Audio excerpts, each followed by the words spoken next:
Hi friends, ఈరోజు Sunday స్పెషల్గా fish తెచ్చుకున్నాము. అది కూడా చెన్నుండే ఫిష్ అనమాట.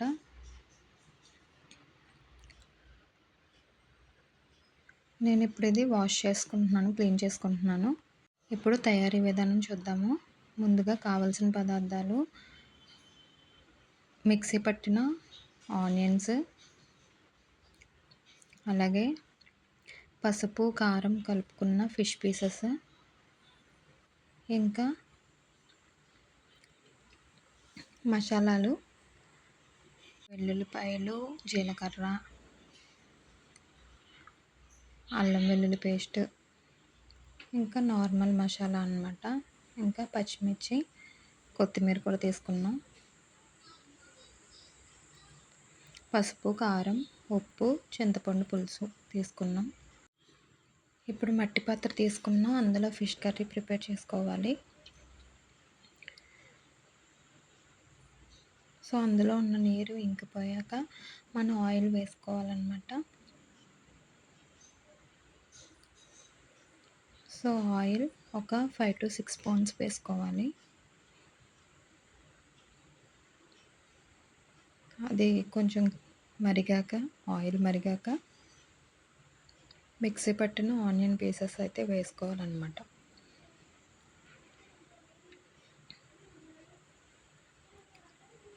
సో ఇప్పుడు మిక్సీ పట్టిన ఆనియన్ పీసెస్ అయితే వేసుకుంటున్నాం.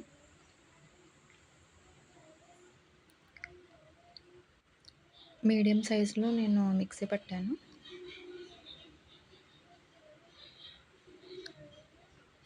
అదైతే వేసుకుంటున్నాను. ఒక 2 ఆనియన్స్ తీసుకున్నా, అంతే. ఎక్కువ వేసుకున్న కర్రీ తీపిగా అయిపోతుంది అన్నమాట, తీయగా అయిపోతుంది.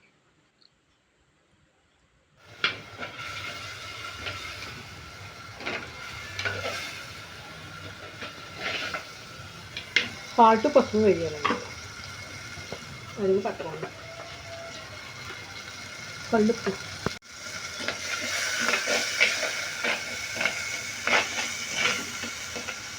తర్వాత పసుపు,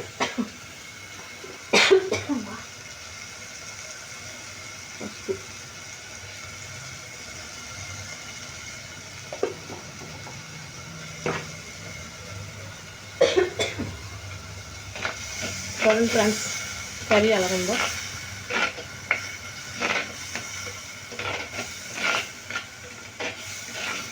బాగా మగ్గాలి. చాలామంది కలిపి పెట్టుకుంటారండి, అది కూడా అలా చేసుకోవచ్చు కట్టెల పొయ్యి మీద అయితే.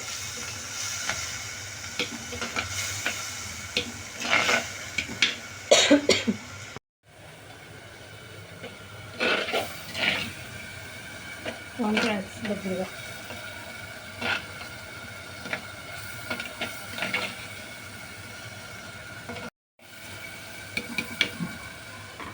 కాదు, ఏంటి వెల్లుల్లిపాయ, జీలకర్ర, ధనియాలు, ఇదండి పేస్ట్. ఓకే, అల్లం వెల్లుల్లిపాయ జీలకర్ర, ఓన్లీ ఇది పచ్చి మసాలా. ఓకే,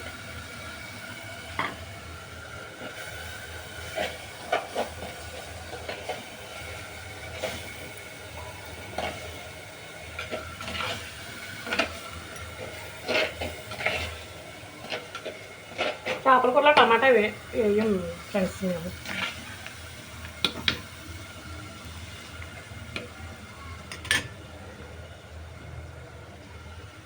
ఫ్రెండ్స్ చేప ముక్కలు వేస్తాను ఫ్రెండ్స్. గోదావరి చేప ఇది. అది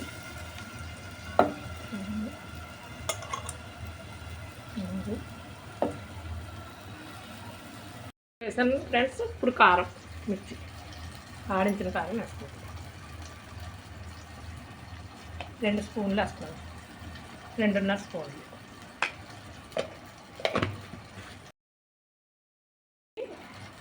చేయకూడదు ఫ్రెండ్స్, ఇదిగో అలా కుదుపుకోవాలి ఫ్రెండ్స్.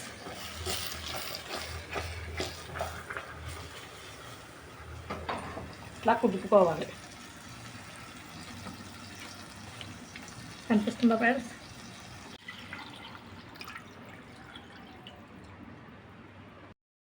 పక్కించాలి.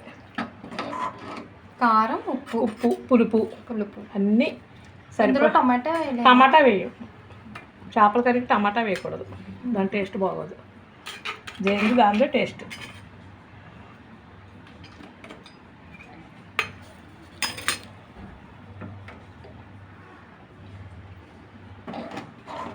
చాలామంది టమాటాలు అవి పేస్ట్ కొట్టేస్తున్నారు కానీ ఫ్రెండ్స్ ఉంటుంది ఫ్రెండ్స్. ఇది ఓన్లీ చేపల నార్మల్గా ఉంటుంది.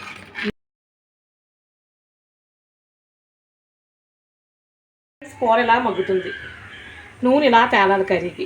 తేలిన తర్వాత అట్లీస్ట్ ఎలా లేదని అరగంట ఉడుకుతుందండి కూర. సిమ్లో ఉడకాలి కూర, పొయ్యి మీదన్నా సరే. చేప బాగా ఉడికితేనే మీకు కర్రీ చాలా టేస్ట్గా ఉంటుందండి. తర్వాత కొత్తిమీర అండి ఫ్రెండ్స్, కొత్తిమీర వేద్దాలి. ఇంకా కొంచెం అలా మగ్గనిచ్చిన తర్వాత కొత్తిమీర కూడా ఉడకాలండి, పచ్చిది వేసుకొని దింపుకోకూడదండి, బాగోదు. కొత్తిమీర కూడా మనం పులుసు చక్కగా కర్రీలో ఎగిరితే చాలా బాగుంటుంది. చాలా బాగుంది మమ్మీ కూర, చాలా టేస్టీగా ఉంటుందండి. గోదావరి చేప గోదావరి ఒడ్డుకి తీసుకొచ్చామండి మేము. చేప 250 రూపాయలు తీసుకున్నారండి ఒక చేప. శన అంతా ఉంది. ఆడవాళ్ళు ఇంటిగా ఖాళీగా ఉండకూడదు, ఏదో ఒక వ్యాపారం చేసుకోవాలి. చిన్న చిన్న వ్యాపారాలు చేసుకొని మనం ముందుకు వెళ్ళాలి. ఎందుకంటే నేను ఇంటికాడ ఖాళీగా ఉన్నా మనం అలాగా పడుకొని ఉండడం, అలాగా మనం హెల్త్ బాగోకుండా అలాగే అయిపోతాం కాబట్టి నేను ఇంటికాడ హోటల్తో పాటు చిన్నగా ఇవన్నీ అమ్ముతూ ఉంటామండి. ఇంటికి వచ్చి అందరూ పెట్టుకోవాలి. ఇవ్వండి, ఇవి రొయ్యలు, ఇవి గోంగూరలో, వంకాయల్లో, ఎగ్స్లో తీసుకెళ్తూ ఉంటారు అందరూ. ఇవి చేపలు, ఇంకా ఉన్నాయి కొన్ని ఐటమ్స్. మీకు కావాలంటే మేము పంపిస్తామండి. పెద్ద సైజు కావాలంటే రేట్లు ఎక్కువగా ఉంటాయి. ఇవి చిన్నగా ఉన్నాయి, చిన్న సైజులో పెట్టుకెళ్తారు అందరూ. ఇవి సావడాయిలు, ఇవేమో రొయ్యలు. ఇంకా అందులో ఇప్పుడు కొత్తగా సరుకు రాలేదండి. ఇంకా ఇప్పుడు వాళ్ళ కింద ఉన్నది కదా, సరుకు రాలేదంట. మార్కెట్కి వచ్చినప్పుడు తీసుకొచ్చినప్పుడు ఇంకా ఎక్కువగా ఉంటాయి. ఇప్పుడు చూపిస్తాను మీ అందరికీ. మీకు ఏమైనా కావాలి ఆర్డర్ అంటే నాకు మా అమ్మాయి నెంబర్ ఇస్తుంది, ఫోన్ చేస్తే మేము పంపిస్తాం కొరియర్ ద్వారా.